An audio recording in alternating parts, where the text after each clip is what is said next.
It takes adversities to develop resiliency, but instead of discussing how resilience developed, I'm going to share with you what is on-the-spot real-time strategies to combat unwanted kind of thinking, or what Dr. Karen Rayevich called the thinking traps. Before we discuss the real-time strategies, let's explore first what makes us trap mentally and why to feel a certain way in connection with our way of thinking or rationale. Is our way of thinking helps us in our daily life? Can we come up with a healthier solution, or it's the other way around? Real-time resilience is an on-the-spot strategy stated by Dr. Rayevich. This intervention was created to chop down irrational thoughts when it triggers us at the moment, and this irrational thought she called is the non-resilience thinking. This kind of thinking blocks us to think properly, of course. It narrows our mind to think of a better solution, and we become fixated to the things that aren't serving us, like anticipating worst scenarios or thinking negatively to ourselves. We have here the ABC model of Dr. Albert Ellis. A stands for activating events. Are the situations like people, environment, or even the internal monologues that trigger our emotions, response, and negative thinking. B for belief. It's our interpretation of the activating events, either negative thoughts about the self, others in the world, or we see things more brightly and positively but still in touch with reality. And C for consequences. It's the negative or dysfunctional or positive emotions and behaviors that followed. But Dr. Ellis said it's not about the activating events that cause the thoughts, emotions, and behaviors. It is the belief, our own belief of the situations, and sometimes this belief system isn't realistic and rational, that causes the consequence. These are based from two researches of Dr. Karen Rayevich, and anchored from Dr. Ellis' ABC model, which explains how irrational or thinking traps formed. Now, these thinking traps have different types, and these can or will ruin our lives if we are not aware of our triggers and beliefs system, and if not prevented. The following are the types of thinking traps: me thinking trap, them thinking trap, mind reading thinking trap, catastrophizing thinking trap, helplessness thinking trap. Let's break down these thinking traps, and let's start with me thinking trap, wherein an individual thinks that he is the sole cause of every issues, setbacks, and problem. So when we believe that we are the cause of every problem, we also possibly believe that we're inflicting harm to others. When we have this kind of thinking, the tendency is that people, in general, may create this pattern of feeling guilty, and disappointment, and sadness toward the self. If me thinking trap is toward self, then them thinking trap mainly focus on others, wherein the sole cause of your problem is people, the government, the environment, the situation you are in or circumstances, the weather, and everyone around you except the self. This tends to develop anger, aggression, and worse cases that we can have physiological effects on our body, like developing cardiovascular disease or heart diseases. Mind reading is an assumption wherein we already know what the other person's thinking, that they think something negative about us.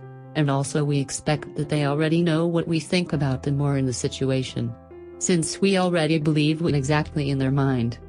This thinking trap tends to block the communication in the relationships, that can further lead to miscommunication because of not asking for other information.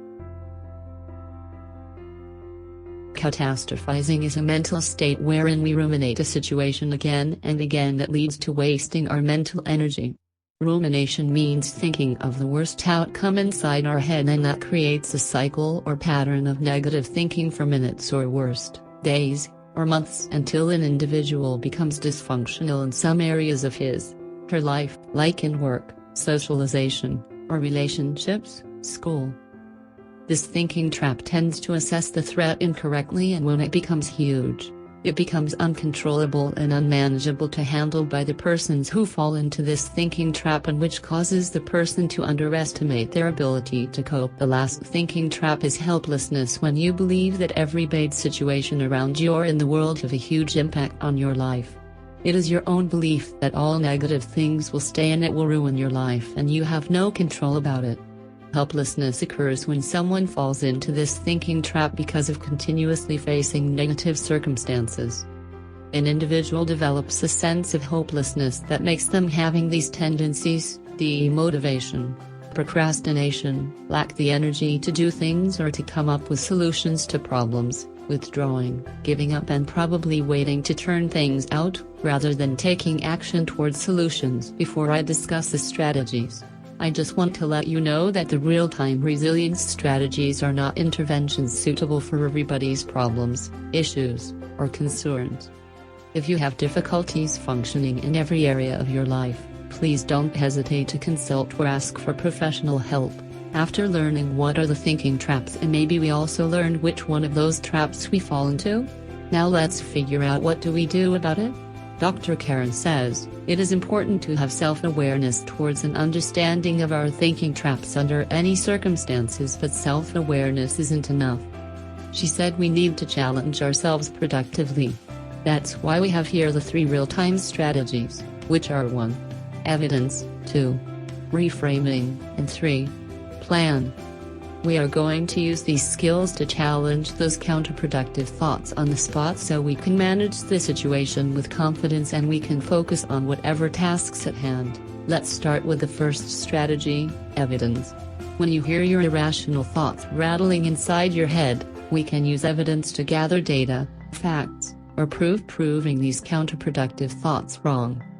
You should picture yourself vividly or clearly, like a crystal clear, to prove to yourself that what negative thinking you have is not true or real. So here's the sentence starter, or this is how you start your sentence using evidence strategy.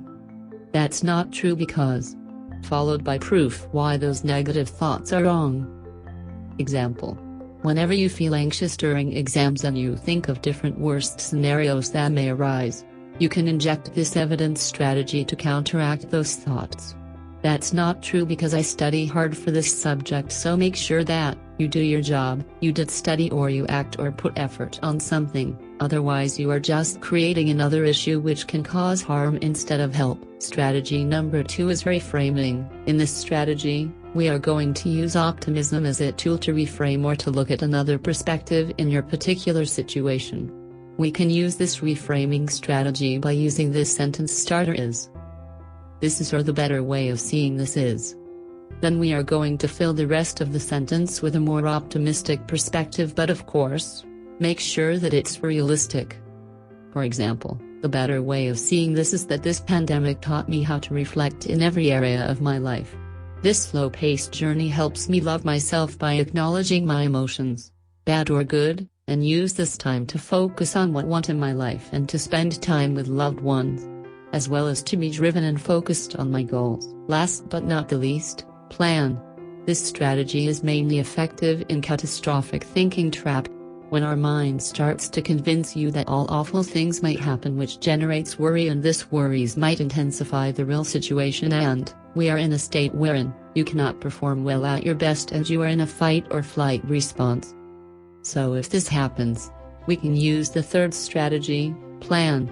We can say to ourselves, if X happens, then I will Y. Using this sentence starter, we are creating a contingency plan or a backup plan just in case your primary plan isn't working when things go differently than expected. This strategy will be applied on the spot when counterproductive thoughts arise.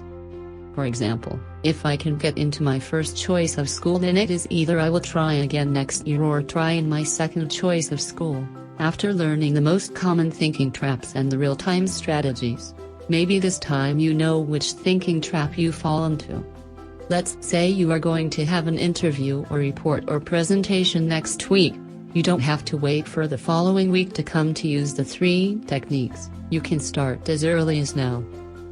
First, you need to identify the types of thinking traps you are in. After you identified your situation and thinking traps, you need to be specific when it comes to identifying those thoughts and challenge yourself to notice which one of those thinking traps do you tend to fall into the situation you identified. Then use the 3 strategies like evidence, a vivid, concrete, specific proof to prove to yourself why these negative thoughts aren't real. You can also use reframing by pulling optimism and seeing things differently or positively. Last is a plan. By using this sentence starter, if X happens, then I will Y, to help you relax and to allow the anxiety to subside. That's it. I know, it's better said than done, right? But there's no harm in trying. These strategies will become more effective if you use it consistently. Like what I have said earlier, you can start as early as now.